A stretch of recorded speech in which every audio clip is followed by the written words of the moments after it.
Bana tuli ku Beat FM yenze Kadima oye Bajo Alfonso tulinawo Wisdom Mukaye kati mu kifo kya Small Access omugenzi tuzuza Bajo simu bubi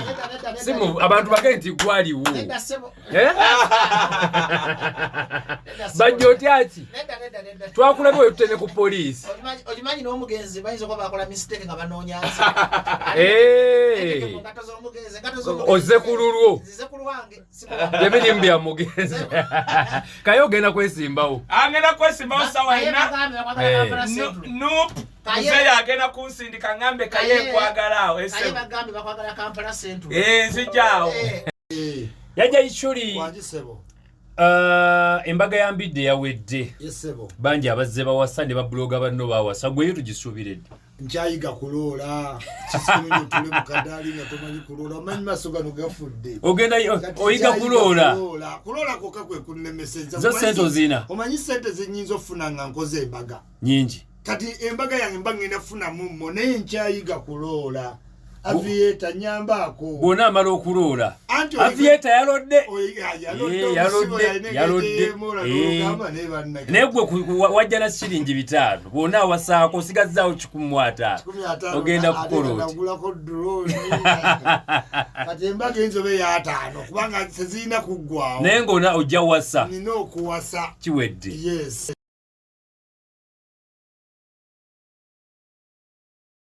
Amukwano gwange okola kyatendo nnyo nyini ddala akyagenze maaso n'okuba nti weekuumira ku YouTube channel agaliwo abasiddi omusunsuzi ly'erinnya eryange omwanjuzi nga bulijjo tuba tuyingiddewo straight away olunaku olwaleero nno ndeese omugenyi wanjawulo nnyo nyini ddala era ng'ensonga tugenda kuba twogera ku nnyingi nnyo nyini ddala omukulu gwendi naye ngenda kuba nga mbanjulira omukulu amanyiddwa nga Kadima okuva ku 9 katonyeze 3 Beat Farmer abamu ku basajja abayugumiza radio okumala emyaka n'emyaka nzize okuba nti twogera ku nsonga nnyingi bakikoze batya n'okuba nti essaawa zino bakyagenze maaso n'okuba nti bayimirira ankusaba olamuse ku balabi baffe nkwatako mu ngalo kansooke gwe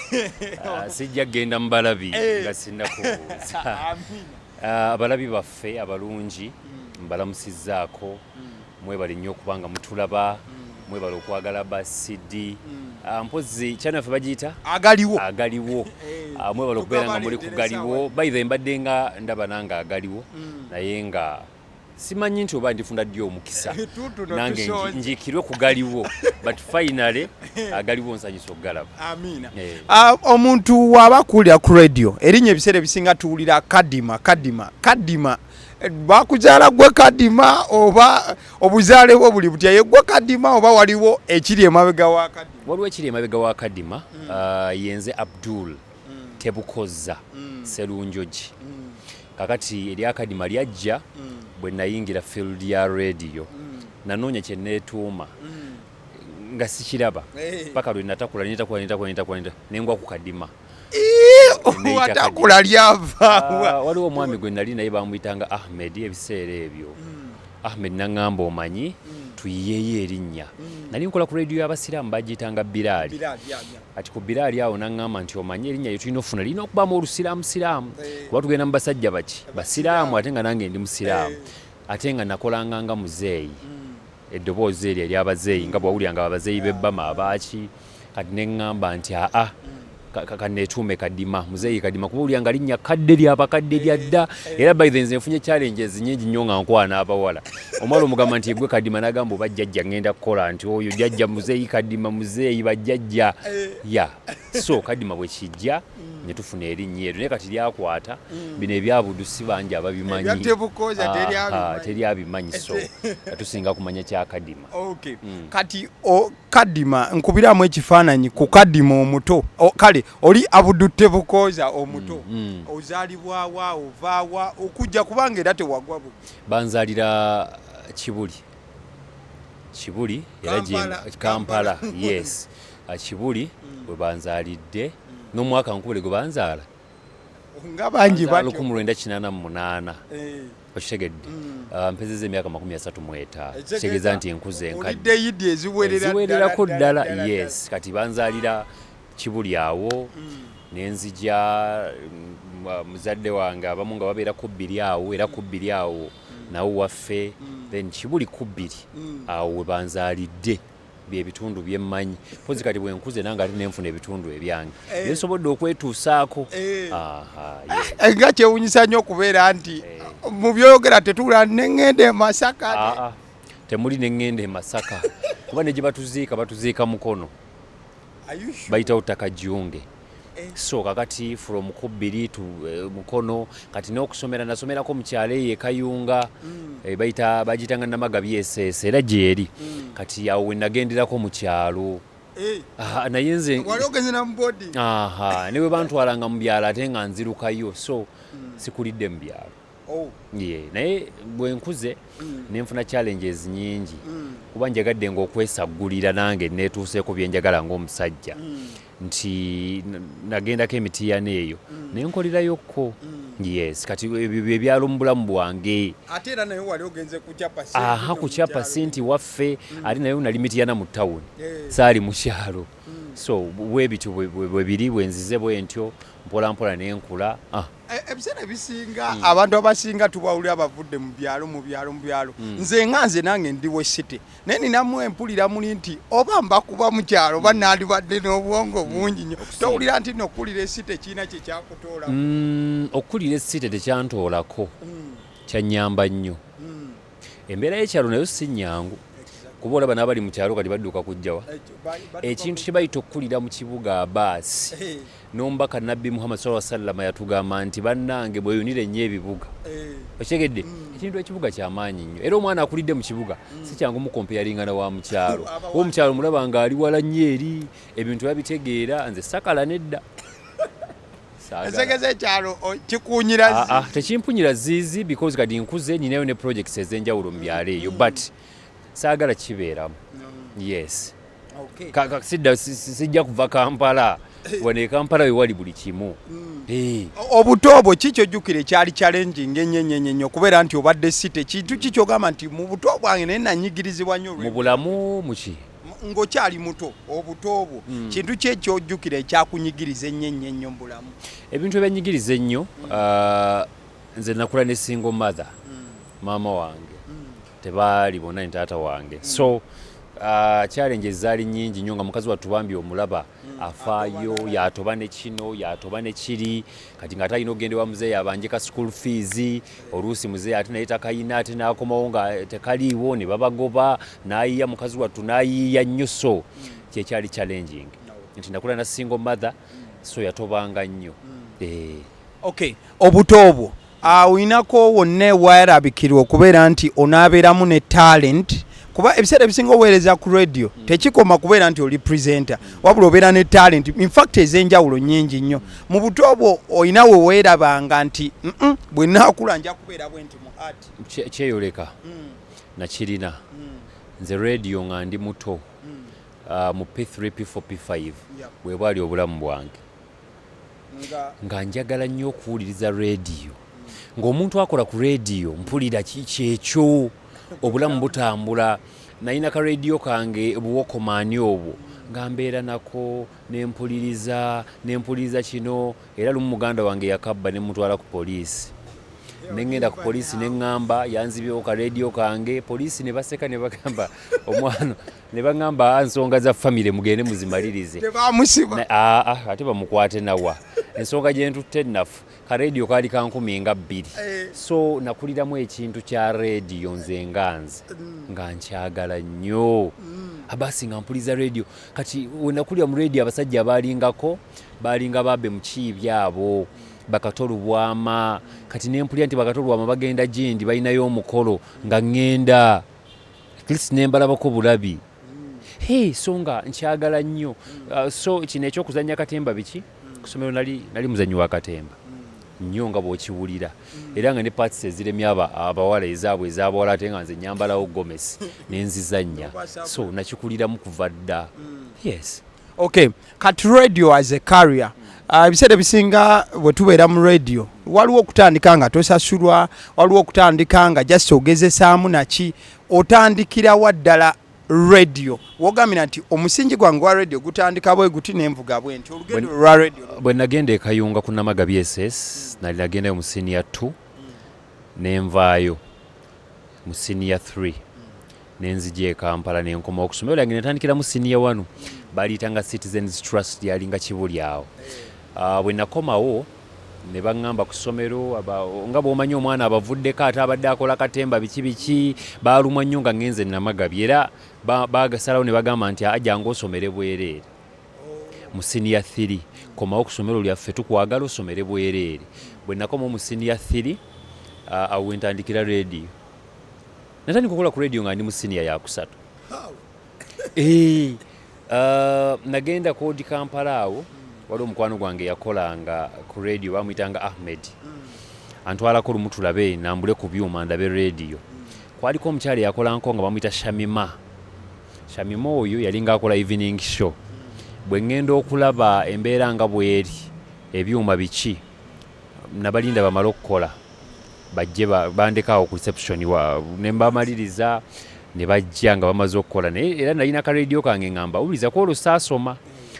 Bwe bavaayo omukyalo oli Ahmed n'agamba omukyalo oyo no bambi namuleese bamuyita Abudu ajja tulabeka tukyalireko kampulira mbeegomba. Omukyala n'agamba bambi ayagala nnyo ebya radio konze kati saamugamba nti onsoma oba ki kale engeri nali omuwanvu nga ndabika nga musajja mukulu ne mugamba nsobola okukola nga omuzeeyi biki n'agamba okakasa nti yenjogereramu ne mwogereramu. Mu kumwogereramu bwe nagenda mukwano gwa omukyalo yali lubuto ebiseera ebyo kati mukwano gwange Ahmed yalinanga ebintu bingi byalinga akwasaganya. Bwe twamalirizaawo mba ndi awo nalina ekisimu kyange kyalinga Kisone Erikson nga wali mugaga siniyaziri wainesi obadde ekife twali baana ba site ekyo kyegaiti mu site mwalingamu ebintu kyenakola Kisone Erikson kyange ng'ennamba omukyala nagimulekera kati mba ndi awo lumu zaali ssaawa nga 6 Shamima nankubira essimu naŋŋamba alo konze wangi naŋŋamba oli otya muzeeyi konze ani ampita muzeeyi konze gye ndi oli otya engeri gye namugaa nti nkola nga abazeeyi ko ye kakati oliriddawa konze ndi wano ku 2 ko ye wane Mulago ko ye osobola okujja ku biraali konze ono yani tiyeze Shamima konze nnyabo nsobola okujja ko ye Ahmed taliiwo jangu omutuuliremu okole. Ahmed saamunyega saamugamba nalinnya bulinnya ka booda ne kantwala ku biraali abasi ne banteeka emabega w'omuzindaalo ne ntandika. Omwaka ogwo gwali gwa 2007 awo mu 8 abasi natuula emabega w'omuzindaalo nenkola ngenda okufuluma buli omu ng'ayagala okulaba ku muzeeyi kubaali bakola awo lyabazeeyi muzeeyi aliwa obwedda tuwulira omuzeeyi biki Shamima n'abagamba ndeese tugenda kukolanga noono kumbe sinnamugaa nti nsoma yali essaawa 10 paka ssaawa 12 evening drive kati enkeera era saasoma nenzija ewiiki nagitta kati muganda wange Ahmed agenda saamunoonya ziri nali ntandise okukola taliiwo atambuddemu agenda okujja si mu bubi nga bamugamba twafunye muzeeyi mwali era Ahmed teyakolawo bbanga ddene n'agenda nande saamugobya naye n'agenda bambi nze mulungi era ne guno oli yali ddiira naawe ne kati gyali Ahmed ddiira tabiriimu yabivaamu dda so ne ntandika okukola kati ku wiiki ey'okubiri nalina okusoma ewaava obuzibu saagenda omuzadde tojja munnyonnyola nti nkola ku radio naye wedi nali mbagambye nti gyendi kati yampulirizaako nga naye tabyagala kati tebaagala soma kakati omukisa gwe nnafuna ku ssomero we nali nsoma abaana bampulira ku radio kati ne bagamba abasomesa mwana waffe wuuno kwali basi nga ngambikako kakati essomero ne bampita niwenga nennaku zino okusoma ku si kulungi kuzi bannaye mukiraba kyendiko ndi ku radio ne bagamba naye omanyi keeranga ku ssomero ssaawa 8 ogende okitegedde 11 ne mbagamba wangi nti ye nensalawo nze nenekola timetable yange muzeeyi nampita naŋŋamba ssebo omusajja maama yali ayagala rediyo talina mutawaana muzeeyi omusajja nampita naŋŋamba ssebo saagala kundeetako buyaayi njagala school fees wange gwensasula njagala school fees wange gwensasula omuwa ekitiibwa olina okusoma nga tayagala kumanya kati yali tawuliza nnyo rediyo ng'era maama yawuliriza maama ne munnyonnyola ngenda kugendanga wali nkaake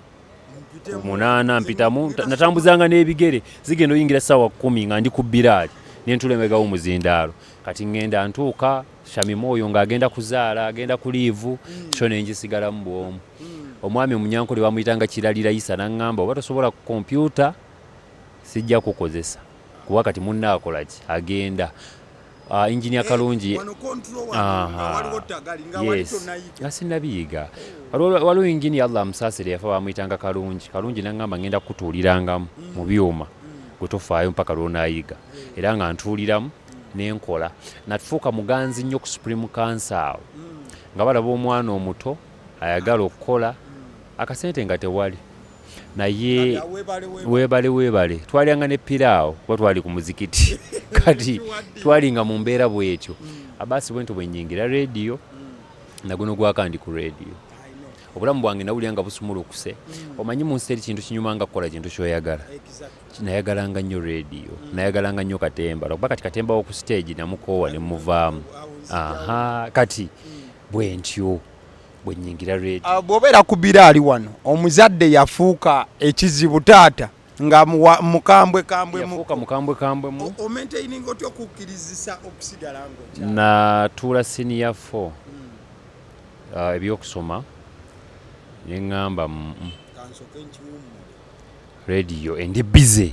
njagala kati saamugamba lwe nakakasa nti ayagadde omulimu gwange twafiirwa bwe twafiirwa nenzija ewaka naŋŋamba ye ogamba otyanga obuzeeko nze gye ndi muzeeyi nina abantu bange benjagala ontumirireko kati ndowooza be bamusanganga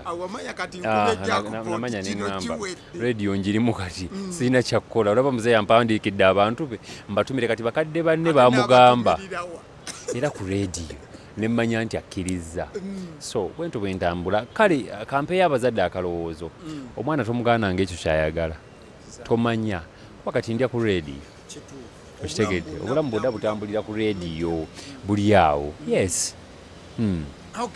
biraali fm otambula otya okuva ku biraali era oddawa bwe nva ku biraali nga bw'omanyi nti bw'omanyira ekintu era ovaawo otya nva ku biraali nti akasente tewaali ate nga ntandise okukula mbuggula kyova olaba oleeta omukozi ewaka nga tayagala ssente naye nomala kasita busaanukuka bwe buti omukozi afuuka ekirala aba ayagala ssente natuuka ekiseera nga njagala ssente baasi ssente mu kwagala ssente biraali awo nempandiika waliwo rediyo yali ezze nga eri mitiyane we bagita Mboona banoonya abakozi tebagiteekako nti Mboona bati bateeka mawulire ntwagala abakozi biki in town nenkola application nenteekayo mu kuteekayo nzijukira wamala emyezi nga3 nga tebatukubidde nga gyendi ku biraali nga nebiri nabyerabira dda ne bankubira essimu ne baŋŋamba waaplayingako ku radio station empya etandikako nze bannayenzi Wuuno omwami bamuyita Kikiromio omumanyi yeyankubira essimu yali muyimbi naye kati radio consultant omunene nnyo because yava wano ku capital yayimbako no parking nenyimbe yes so Akikiromio yeyankubira okuwulira nti Akikiromio yankubidde kyokka kyampa essanyu naŋŋamba jangu emuyenga ssaawa 4 ku interview natuukawo 3-2 ne baŋŋamba twagambye nnyo ogira weetooloolamu nyaziwera neŋŋenda ne ba interviewinga bwe bamala okunkolako interview ne baŋŋamba genda tujja kukubira nenzira nentuula bamalawo omwezi nga mulamba neŋŋamba abasajja bano babafu tobakubire namba zaabwe tozirina ku biraali kwendi sivaako one day kaali kawungeezi saawa zaalinga 11 n'atera okumalako show essimu neevuga alo sebo mwami Abudu nti yenze sebo waaplayinga biki ne tukozesa interview gw'omu ku bayiseemu tugenda training yaffe ya myezi 3 eri Mityana tubaagala kusanda akawungeezi eyo yalinga Thursday konze wangi nti ye Mityana side kine bandagirira ezekeza go wali redo genda wonna abasi kwolwo nakola manyi ngenda neera seepanka wakola Kadima ngalye nakola sho y'abasajja neggwa kumpewo kwennyini kwe nayimirira ne mbagamba bannange abawuliza ba Bilali nakikola bannange ebbanga lyemundeze ndirabye naye bannyabo ne basebo omulimu ngutadde leero neyanziza mumbeereddewo waliwo omwami bamuyita Sheikh Imran Sali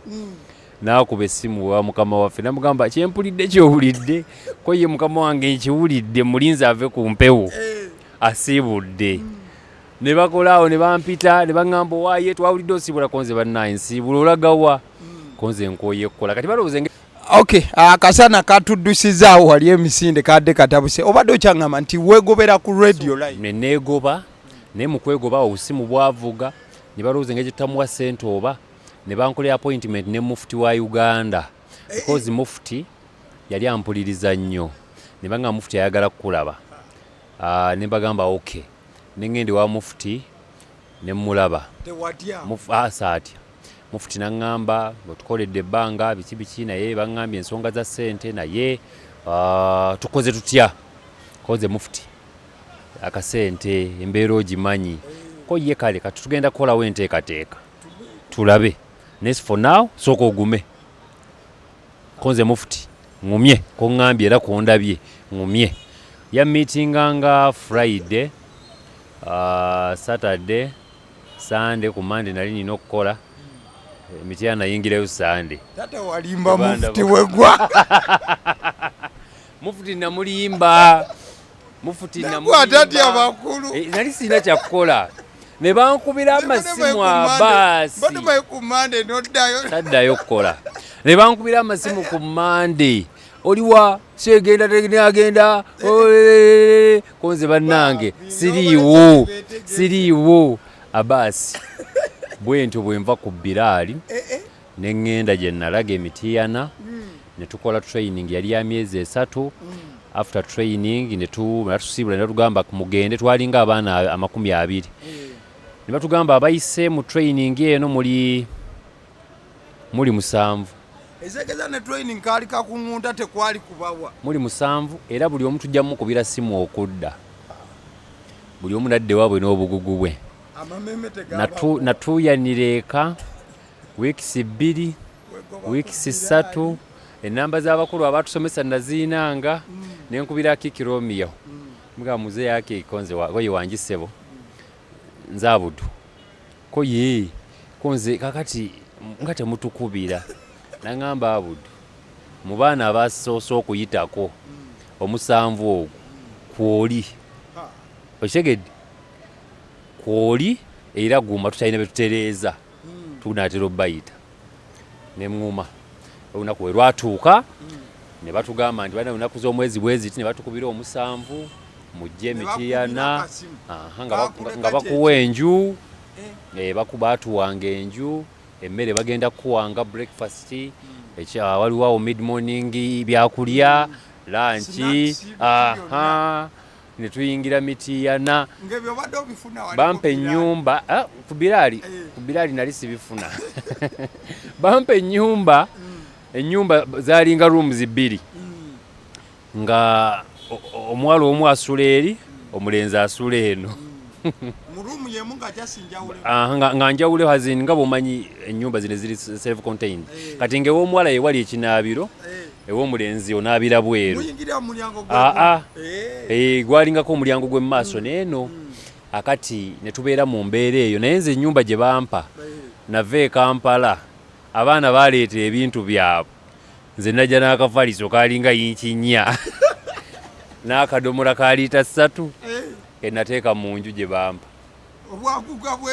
obwaguuga bw'enju kakati omuwala yalinga sayidi eri sijja mwatula mannya gyali yalinga abeera sayidi zeeri kati nga omuwulira oluusi ng'ayogera akomyewo kati nga tuli mu mbeera bwetyo naye twakola ekyafaayo emitiyana oba nkireke engeri gye tuli ku mpewo ennyumba ze baatuwa ezo ruumu emiryango n'emmanju wagenda okuyitawo emyezi ng'ebiri nga wakati twaggulawo mwami na mukyala mwebale taata bannaffe ab'emityana munansonyiwa naye eno sitoole yannyumira nnyo mbadde nnina okuginyuma buli omu omukyala gwe yali asula sayidi eri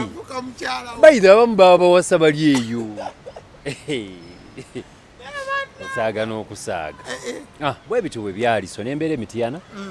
lwakuba with time nga bw'omanyi byagenda bikyukakyuka era ne bikyuka n'emitiyana n'atuuka nga simu nagendera ku musaala gwa mitwalo 12 omwezi nga bampa rent n'ebirala zaali sente nnyingi zaali nnyingi nnyo olw'ensonga gye wali ovudde n'1,500 wali nga sirufuna so zaali sente nnyingi naye zajja emyezi gisooka ng'ebiri emyezi egyaddako sente nga tezijja ne twebuuza kiki so nga bwe nagaye nti kasita ofuna omukazi mubeera mulaavu eyo esooka eyo eba y'amaanyi n'emitiyana yagenda mpolampola nga afeedinga atubowa bannaffe be twagenda nabaali baagala sente nnyingi nnyo ne bagenda e Kampala abamu ne badduka so reception ku radio emitiyana yali etya abantu babaniriza batya nkumpewo batwaniriza nnyo nga bw'okiwulira lwakuba radio yaffe yali community radio nga tetuuka Kampala kuba mitiyana awo some parts of Mubende baba baziwuliriza era batuwuliriza nnyo because ffe twali nga time etuuka nga tolina sente naye nga bawuliza bakuwa ffe abawuliza buli weekend omuwuliza yajjanga nga olinayo owabbuki ow'ennyama olinayo ow'obummondo olinayo owaki nga banga abaleese amakula sebo tukuleetedde obadde ki so twanyumirwa nnyo by the way ekyalo ekyampomerera awo ekyalo ekyampomerera awo radio emitiyano gikolako bbanga ki agikolako omwaka nga gumu n'ekitundu because nayingirayo 2010 by 2010 ng'atandika 2011 awo mu Desemba nenvaayo wayingira 2010 11 Desemba nova isegeza akola emyaka 2 gyawera giba gyawera ng'atandikira ddala 2010 yes nga gwako n'enkita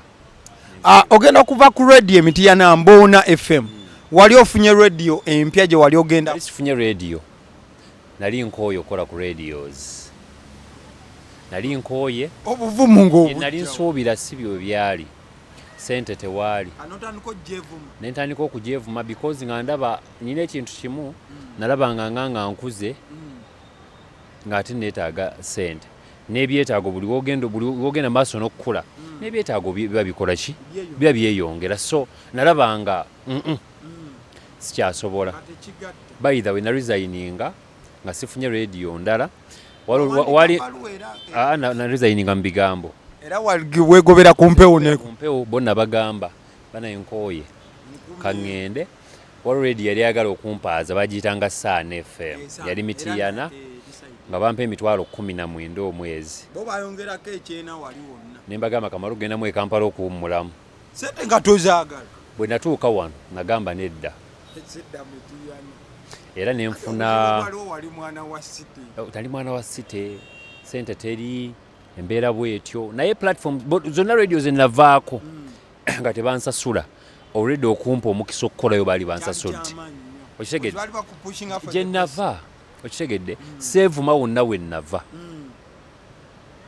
yani bwengenda kodi Kampala siyomba kati otuuka n'owummula radio n'ogamba ekutamye then bw'oveeyo wakati mu radio kutama kyekiddako ate omaleero okudde nafuna omulimu ku Shoprite nengenda ku Shoprite nentandika okukola migaati mu bakery ya Shoprite we nagenda okugibaamu neŋŋamba nja sigala nga nzannya katemba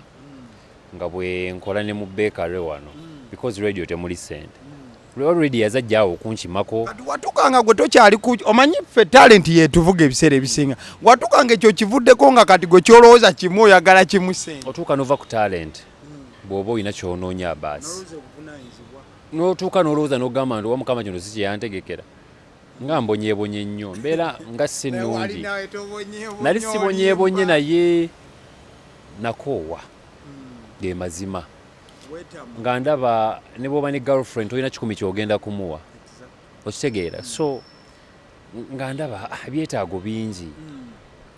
nga njagalayo kasente ne nkomawo wano e Kampala ne ntandika okukola mu Shoprite waliwo radio yampita bagiyitanga community radio yalinga nsambi eyo yalinga y'abalokole ne nkolayo ennaku nga 4 ndowooza ne nkolayo ennaku nga 4 ne ngivaako nayo nagenda nsuubirayo sente ate nga njagala kugifuna nga part-timinga naye nga musumba nagaba bino byakuweereza Katonda musumba yagamba tuweereze Katonda tujja funa kale omusajja omusiraamu navudde ne ku muzikiti ebiseera bino nali wattunzi nga ne ku Biraali ate baŋŋamba nzireyo nga naye mpulira nga nakoowa nentandika okukola ku Shoprite awo mpola mpola bwe nfuna akasaala kange bwe ne nsalawo ne ŋŋamba radio kanziveeko kaŋŋende ngenze mu Afri Talent eyo nagenda nga muzanyi wa kandolindoli wa John nannyaniriza naŋŋamba omanyi jantuzanye nampa omukisa awo ennyingiri ate mba abe muganda wange nga kakutte tuzanya n'okuzanyako obuzanyisebo nenzijaawo nentandika okikubakubaawo nvudde awo ngenzeeko Mike Cheke eno kulabonita akadonda nzijukira karakita gye wazanya buno bwe mwazanyanga ebweru ng'oyambala suspender ate obwo bupya obwo bwajjuzi nnyo ate obwo bampita nzizeeyo nga baabe bakavuddemu nga tugenze kuba kicuba so naye kali akasooka kalinga ka ku stage nga kwe tukazannyira nogera n'ozannya noddayo ku Shoprite n'okola eyo gye nsanga omuwala wange bamuyita Sali omumanyi Sali naŋŋamba omanyi waliwo ekifo ku beat kuba yali already wakola wano 2012 nga gwako tuyingira 2013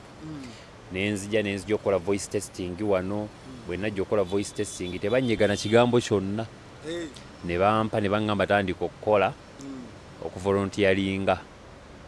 probation eyo ogimanyi nenkola etera kuba ya myezi 6 naye nze tebaŋŋamba baŋŋamba kola bukozi nga nkola Saturday bwe njikola ne banyongerako Sunday kati nga eyo she yali eya Katongole era Katongole n'agivaamu n'agindekera ne mbeera nga njikolamu kati Saturday bwe natuuka ne baŋŋamba ne ku Sunday gigatteko nenjigattako nenkola ku weekend kati akasente nagenda otuuka ekiseera nga Shoprite si kyagisobola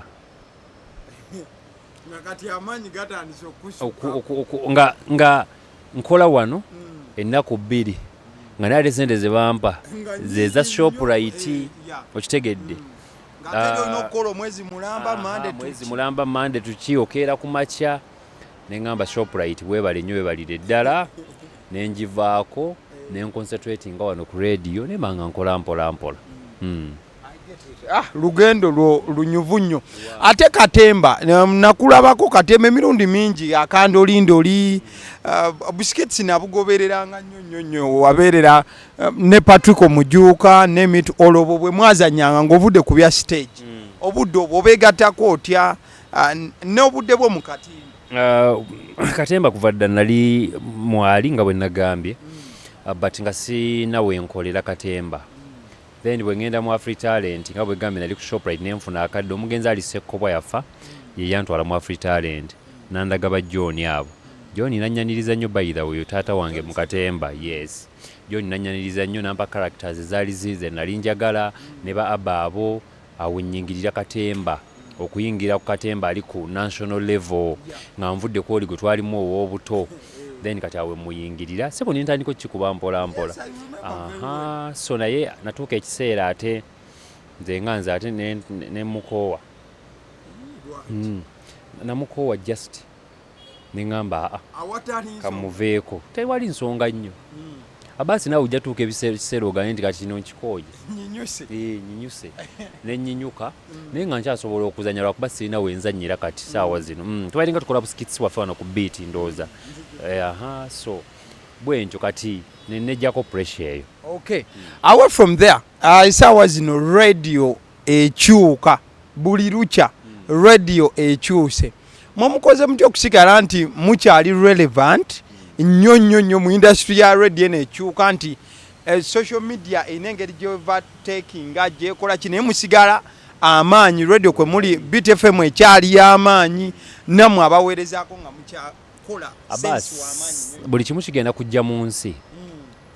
bugenda leeta zi TikTok Facebook zonna zigenda kujja ne radio tegenda kugwa okitegedde radio tegenda kugwa sigala nga y'amaanyi oba mwagala temwagala. For example abasi radio TV stations zetulina nnyingi kati naye omuntu wange oweeri eruweero wansi talina sente zigenda mugulira TV nago tagulina n'amasanyalaze waabwe ku kyalo tegaliiyo neza sola tajja kuzifuna naye ka radio ak'Enkumi ajja kukagula era agenda akawulirize kyo kyegani radio ejja kusigala nga y'amaanyi. Smartphone ayinza obutaba nayo nga ne network eyo wansi mu byalo tekola ki tetuuka nga naye ajja kufuna ka radio awulirize ateekeko antena asike. So radio enekibuziombuza nti mukikuuma mutya okubanga musigala muli waggulu kuyiiya abasi nga bw'oyiyiza channel yaffe eno bw'olina okuyiyiza radio. Nze kati obwongo bwange ebitundu 80 ku buli 100 mbanjiiya bwe ndaba akantu nenkawandiika nenkola bwe nenkateeka wano kwegamba kuyiiya planning omuliza muwadde ki nakutegeera muntu wakuwuliriza. Abantu abasinga tebasoma mawuliza baabwe tebabategeera oba olina kumutegeera naki kye baagala. Ekyo Beat FM Capital Radio yakimala n'ekitegeera nti bano baagala kino kyekyo kye tubawa gwe tuweereza nga weeweereza gwe wekka. Fene music gwe tukuba ayinza okusanyusa gwe baasi n'atasanyusa oli ffe tukuba asanyusa abantu baffe naddala tuweereza nnyo abakyala abo ffe abakyala be bakama baffe kubeera omukyala yajja okusikiriza omusajja awulize radio. So kyekyo ekitukuumya okubanga kale kabadde kaseera kasufu nnyo nnyini ddala ndowooza sikyalina kibuuzo cause radio gye nadde njagala ennyo fokasingako. Omanyi kikyampuliza nnyo essanyu okusanga abantu bangi bakyawuliriza nnyo radio despite the fact that bingi nnyo ebize TV social media eringa social media nga radio ekyaliko kyo kye nagambye ntegenda kugwa era bannaye bakola ku radio mumwongere content. Radio tegenda kugwa ejja kusigalawo era zijja kubeerawo. Yes. Alright, so abyebyo omukulu gwe mbadde naye amanyiddwa nga Kadima okuva wali ku 96 akatonyeze Esatu Beat Farmer ekintabuli ky'omuziki. Radio eyo nno nange ngigoberedde nnyo era nga njagala nnyo. Waliwo akaseera we yampa hype bubi nnyo. Emisindo gimanje nnyo yali kyali wange nnyo. So abyebyo tweyanzanya akaddeko tweyanziza amina. So tubadde n'omukulu Kadima emboozi ndowooza ogenze maaso n'okubanga ogiwuliriza gwakyayina love ya radio atoyina kubeera nti opowa sigala nga opashuwinga ekyo tomanya akijja kubaako ekikuteeka mu mbeera emuba endala. Abasiddi omusinziri erinnya eryange agaliwo ye YouTube channel kwoli video eno kyoba okola mukwano gwange gimpeereka like mweraba. Thank you.